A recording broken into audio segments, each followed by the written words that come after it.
দারিংবাড়ি থেকে জানাই সুপ্রভাত।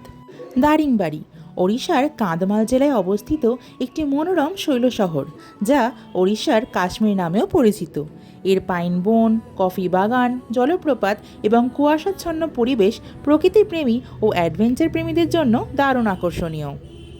দারিংবাড়ি উড়িষ্যার কাশ্মীর নামেই বেশি পরিচিত।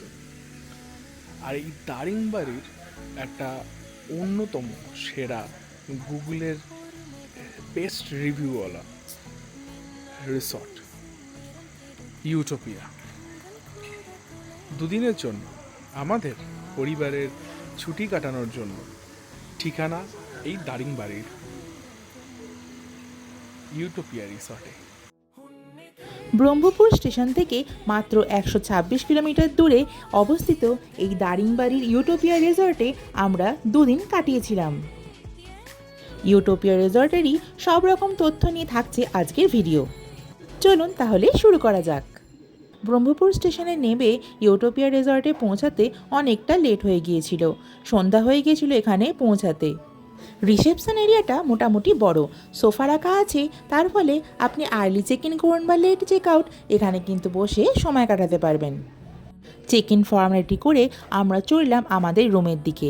এই ইউটোপিয়া রিসর্টে কোনো রকম লিফট ফেসিলিটি নেই, তাই হায়ার ফ্লোরসে যদি রুম অ্যাকোমোডেশন হয় তাহলে কিন্তু সিঁড়ি ভরসা।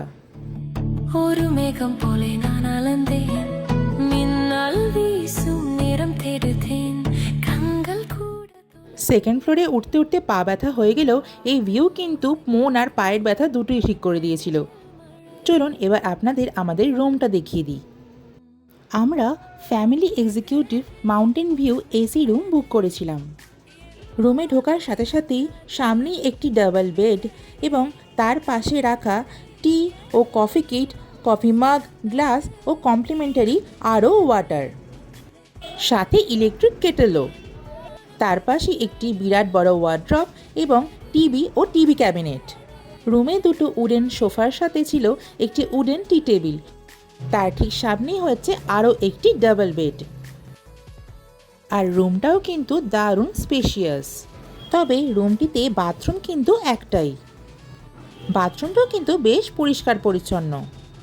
আর 24 আওয়ার্স কিন্তু গরম জলেরও ব্যবস্থা আছে। হ্যালো বন্ধুরা, আমরা এসেছি দারিংবাড়িতে। দারিংবাড়িতে আমাদের খুব মজা হচ্ছে। কে কে এসছে তোমার সাথে? মা, বাবা, ঠাম্মি, দাদু। ও, দারিংবাড়ি এসছো। দারিংবাড়িতে এসে মাউন্টেন দেখছো? হ্যাঁ। আচ্ছা, কোথায় তোমার মা? কই, আসো। হ্যাঁ, বলো। ও বাবা, তাহলে তোমরা মজা করছো তাই তো দারিংবাড়িতে? আমার বাবা শুট করছে। এটা আমার বাবা। হ্যাঁ, এটা আমার ঠাম্মি বিনুনি বানাচ্ছে। তোমার ঠাম্মি বিনুনি বানাচ্ছে। আর তোমার? Hello hello hello.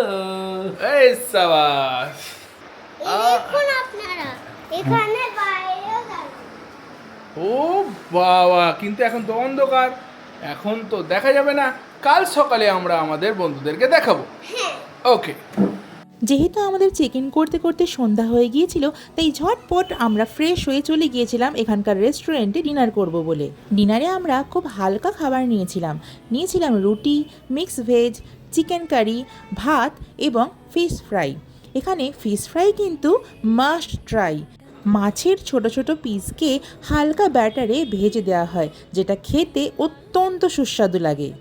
অনেক ইনফরমেশান তো আমি দিলাম, এবার বাকি ইনফরমেশান দেবেন আমার হাজব্যান্ড। ইউটোপিয়া রিসর্টের এই হচ্ছে বড় লন। একদম দূরে দেখা যাচ্ছে ড্রাইভার্স রেস্টরুমস, আর এই দিকে দেখা যাচ্ছে একখানা বিল্ডিং, আর এই দিকেও দেখা যাচ্ছে একটা, আবার এই দিকে একটা। টোটাল 3টি বিল্ডিং রয়েছে। আর আমি এখন যেখানে দাঁড়িয়ে আছি সেটা হচ্ছে খুব চমকপ্রদ একটা জায়গা। এটা হচ্ছে ইউটোপিয়া রিসর্টের নিজস্ব রঙ্গমঞ্চ।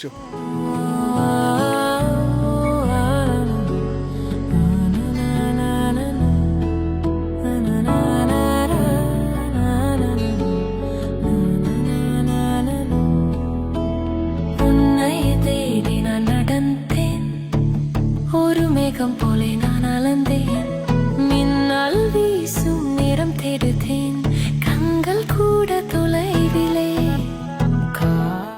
পরের দিন শুরু করলাম ঠান্ডা বাতাস গায়ে মেখে এবং সামনে সুইমিং পুল দেখে আমার মেয়ে তো সকাল সকাল তৈরি সুইমিং পুলে নামবে বলে। চলুন তাহলে সুইমিং পুল এরিয়াটাও আপনাদের দেখিয়ে দিই। மின்னல் வீசும் நிறம் தேடுதேன் கண்கள் கூட தொலைவிலே காதல் ஓசை கேட்குது நெஞ்சில் மழை விழுந்ததும்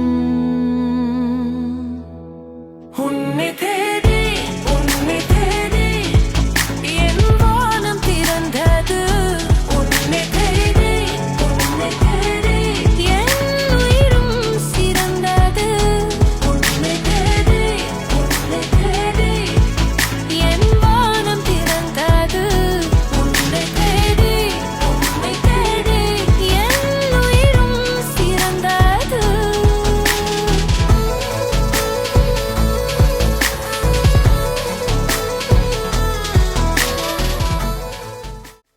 সুইমিং পুলে অনেক আনন্দ মজার পরে আমরা এখানে রেস্টুরেন্টে চলে গিয়েছিলাম বাফে ব্রেকফাস্ট করব বলে। হ্যাঁ, এই রিসর্টে বাফে ব্রেকফাস্টের সুবিধা আছে। সেদিন আমাদের বাফে ব্রেকফাস্টে অনেক আইটেম ছিল, তবে আইটেম কিন্তু প্রতিদিনই পরিবর্তন হয়। ফ্রুটসের সাথে এখানে মিষ্টি ও বয়েলড এগও ছিল। সব আইটেমগুলি থেকেই আমরা অল্প অল্প করে ট্রাই করেছিলাম, তবে বাফে ব্রেকফাস্টে পুরি সবজির কাছে অন্য যে কোনো আইটেমই যেন হার মেনে যায়। உன்னை தேடி என் வானம் திறந்தது உன்னை தேடி என் உயிரும் சிறந்தது পেট ভরে ব্রেকফাস্টের পরে আমরা সবাই চলে গিয়েছিলাম ওনাদের লনে একটু হেঁটে এই খাবার হজম করব বলে। কিছু আউটডোর গেমেরও ব্যবস্থা আছে, যেমন আর্চারি ও ব্যাডমিন্টন, আর বাচ্চাদের জন্য আছে ট্র্যাম্পোলিন। রিসর্টের গেট দিয়ে এন্ট্রি করেই সামনে বিরাট বড় পার্কিংয়ের জায়গাও আছে। আপনারা যদি আপনাদের গাড়ি নিয়ে আসেন তাহলে পার্ক করতে কোনো অসুবিধাই হবে না। এবার আসি বাকি হোটেল বুকিংয়ের ব্যাপারে। আমি এখানে স্ক্রিনে আমাদের বুকিংয়ের যাবতীয় ডিটেলস দিয়ে রাখলাম, আপনারা চাইলে স্ক্রিনশট নিয়ে বা পজ করে দেখে নিতে পারেন। আজকের মতন ভিডিও এখানে শেষ করছি। নেক্সট ভিডিওতে দেখা হচ্ছে মানদাসেরুতে এবং থাকছে সেখানকার একটি সুন্দর গল্প। আজকের মতন আসি, দেখা হচ্ছে নেক্সট ভিডিওতে। Bye, thanks for watching.